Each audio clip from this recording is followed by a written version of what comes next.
Le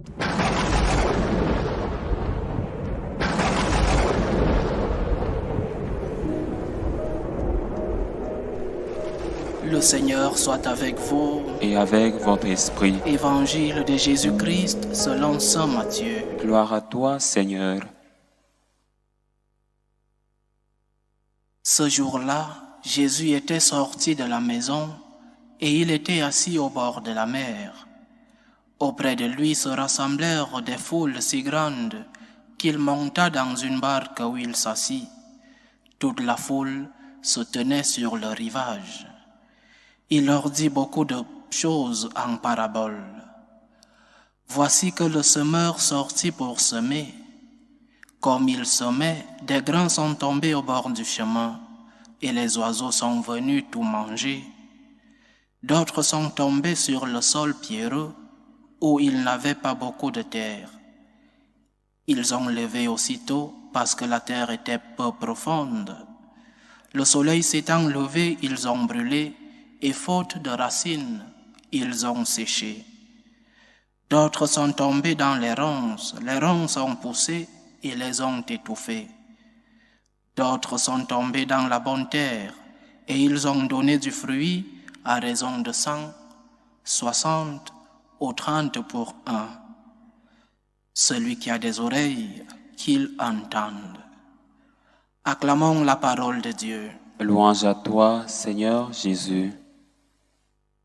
Une sagesse africaine dit qu'un vieillard qui meurt est une bibliothèque qui brûle. Cette sagesse qui vient donner l'importance des personnes âgées dans nos sociétés, l'importance de ces personnes qui ont vécu et qui peuvent transmettre leur vécu aux générations futures, aux générations de leurs fils et de leurs petits-fils. Aujourd'hui, en célébrant la mémoire liturgique de Sainte Anne et Saint Joachim, les grands-parents de notre Seigneur, j'ai bien voulu que nous méditions sur ces figures de nos familles qui parfois sont à l'oubli, ou alors nous pensons à eux seulement pour un certain intérêt, notre intérêt propre. Et parfois cela n'est pas de notre faute directe, parce que la société où nous vivons influence sur nous, une société qui n'accepte pas, une société capitaliste, une société qui accepte seulement une production capitaliste. Cette société ne croit pas à la transmission des valeurs. Une société où les personnes âgées sont une charge non seulement pour la société entière, mais aussi pour les familles elles-mêmes qui doivent faire des sacrifices pour maintenir ces personnes. Donc, parfois, cette société influe sur nous et parfois nous agissons par pression sociale, parce que la société dit, parce que la société se comporte ainsi. Donc nous devons remettre au centre certaines valeurs de nos familles. Et les grands-parents sont ces personnes ressources où les petits-enfants vont puiser dans ces puits de la connaissance, dans ces puits de la sagesse. Et dans ces puits, nous n'avons pas seulement, comme nous enseigne le capitalisme, de la production. Nous avons de grandes valeurs et nous devons rentrer dans ces racines qui sont nôtres, parce que nos grands-parents sont nos racines. C'est où nous devons de temps en temps aller nous abreuver de ce savoir, de la connaissance de la vie, pas le savoir des livres, pas le savoir des nouvelles technologies, pas le savoir des études. Nous faisons la différence entre l'intelligence, la connaissance et la sagesse. La sagesse, c'est la vie qui te la donne, le vécu, les expériences de la vie. Et nous devons aller vers cela pour nous abreuver dans ces sources de sagesse. Et nos grands-parents, je répète, doivent être ces piliers de nos familles qui nous transmettent le vécu. Parce que la vie ne s'apprend pas dans les livres, chers frères et sœurs. Nous pouvons lire beaucoup de livres sur la spiritualité, par exemple. Nous pouvons lire beaucoup de livres de psychologie, beaucoup de livres de, de sciences. Mais si nous n'allons pas vers la sagesse même de la vie, l'expérience que ceux qui ont vécu peuvent nous transmettre, alors nous n'aurons de la vie qu'une théorie. Nous aurons la théorie d'une spiritualité, par exemple. Nous aurons la théorie d'un conseil de tel aujourd'hui. Et la mode, c'est les coachs en ligne. Et nous aurons une vie de théorie. Mais la pratique, nous ne l'aurons pas parce que nous ne sommes pas allés à la source. Et la source, je redis, ce sont nos grands-parents. Ce sont ces personnes âgées qui ont une expérience à nous transmettre. Ce sont des personnes qui, par leur vie, ont traversé beaucoup de situations. Et des situations où, quand nous les passons, nous croyons que nous sommes les premiers à avoir tel problème, nous sommes les premiers à rencontrer telle difficulté, alors que beaucoup sont passés par là. Et ceux qui sont passés par là doivent nous enseigner comment traverser ces barrières qui sont les difficultés de la vie. Aujourd'hui, par exemple, les grands-parents sont utilisés pour la garde des petits-enfants seulement quand les parents sont fatigués, quand les parents sont fatigués de leurs enfants, aller chez grand-père, aller chez grand-mère, une très bonne chose. Mais cela n'est-il pas de l'utilitarisme? Cela n'est-il pas prendre les grands-parents comme des gardes d'enfants? Nous devons rentrer, nous devons aller avec nos petits-enfants vers leurs grands-parents. Mais pourquoi? Pour qu'ils soient les gardiens pendant que nous nous reposons, en ce temps de vacances, de repos, où nous voulons la tranquillité, nous allons laisser les enfants chez les grands-parents. Et parfois avec un interdit. Il y a des thèmes que les grands-parents ne doivent pas parler avec nos enfants. Ne parle pas de ceci à mes enfants. Ne parle pas de religion à mes enfants. Ne parle pas de tel thème à mes enfants. Alors, le grand-parent n'est que pris pour garder tes enfants.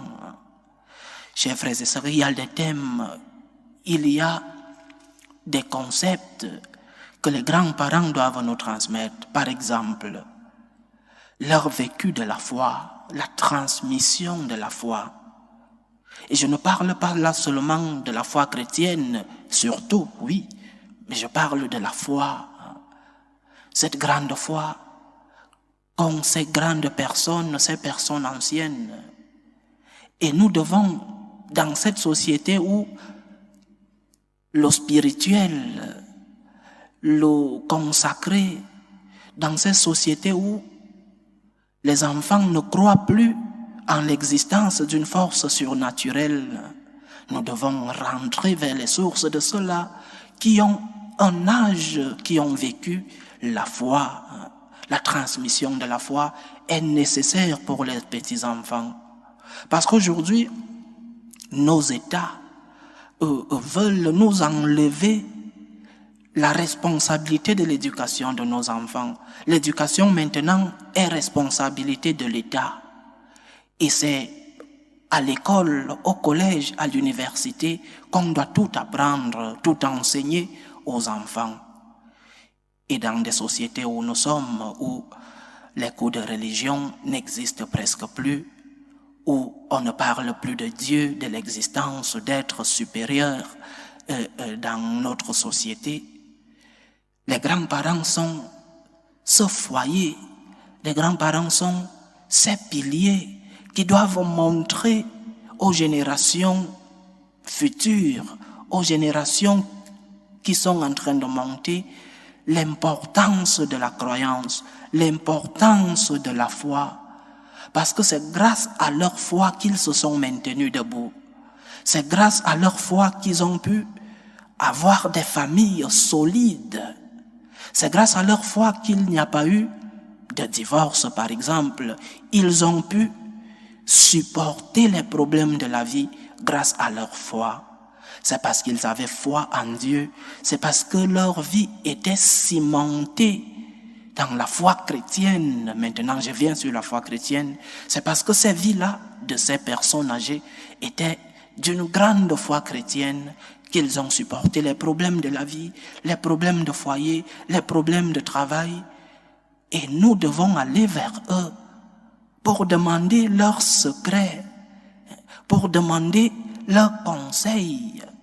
Grand-père, grand-mère, comment as-tu vécu ces situations dans ton foyer, dans ton travail, dans la société? Donc, premier point, la transmission de la foi que doivent nous donner nos grands-parents. Deuxième point, ces personnes, ce sont des personnes qui ont traversé beaucoup de moments de douleur. Ils vivent encore, il y a certains qui sont encore vivants, qui ont vécu de grandes crises, des guerres dans leur pays, des guerres civiles, des divisions dans leur pays, des crises économiques. Ils ont vécu dans la douleur, mais ont pu supporter et surmonter ces douleurs. Il y a des pays qui ont traversé des crises et qui se sont relevés grâce à des personnes. Et ces personnes sont aujourd'hui des personnes âgées, des personnes anciennes qui doivent nous transmettre cette expérience de la douleur, la valeur de la douleur. Aujourd'hui, à la petite douleur, au moindre mot de tête, nous sommes en crise. À la moindre douleur, nous entrons en crise. Mais quelle est cette vie si fragile? Quelle est cette société si fragile? Quelle est cette jeunesse si fragile? Où à la moindre douleur, nous sommes dans une crise absolue. Nous devons rentrer chez ces personnes qui ont vécu la douleur de la vie, qui ont vécu des crises non seulement familiales, mais aussi des crises dans leurs différents pays, des guerres, des crises civiles et même des persécutions. Ces personnes ont vécu la douleur. Ces personnes ont expérimenté la douleur et ils ont pu surmonter ces douleurs. Il y a de la valeur dans la douleur. Nous ne devons pas rejeter à tous les prix la douleur. Au moindre mot de tête, tu cherches déjà un paracétamol, mais les maux de tête peuvent être naturels. Les maux de tête peuvent être peut-être le travail, peut-être des réflexions, mais tout ne se soigne pas par un paracétamol. Il y a des maux de tête qui sont passagers. Nous vivons dans une société fragile, une société qui a oublié ses piliers.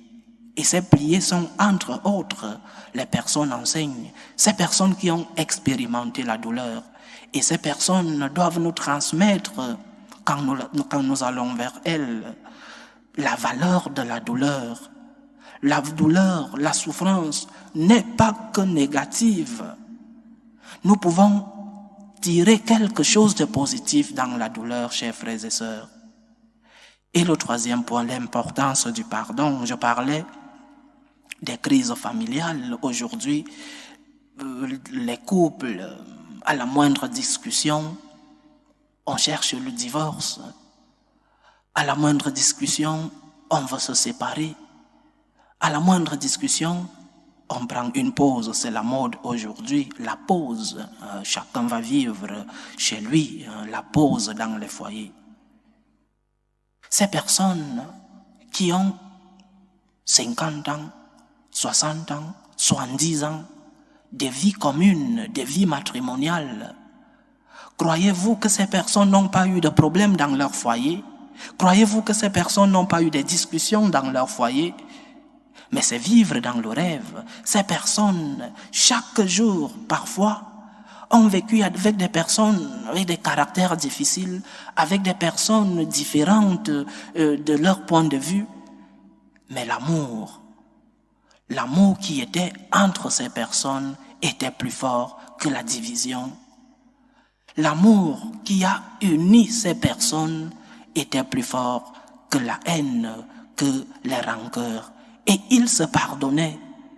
Ces personnes ont cultivé le pardon. Si aujourd'hui, à la moindre discussion, nous nous séparons, alors personne ne va plus se marier parce qu'il n'y a pas de couple qui n'ait pas de problème de discussion, de différence, non. Donc, chers frères et sœurs, 3 points que doivent nous enseigner aujourd'hui. Dans notre société, la figure des personnes anciennes, la transmission de la foi, l'enseignement sur la valeur de la douleur et après, l'importance du pardon. Que le Seigneur veille sur les personnes anciennes, que le Seigneur veille sur nos grands-parents. Loué soit Jésus-Christ. À jamais.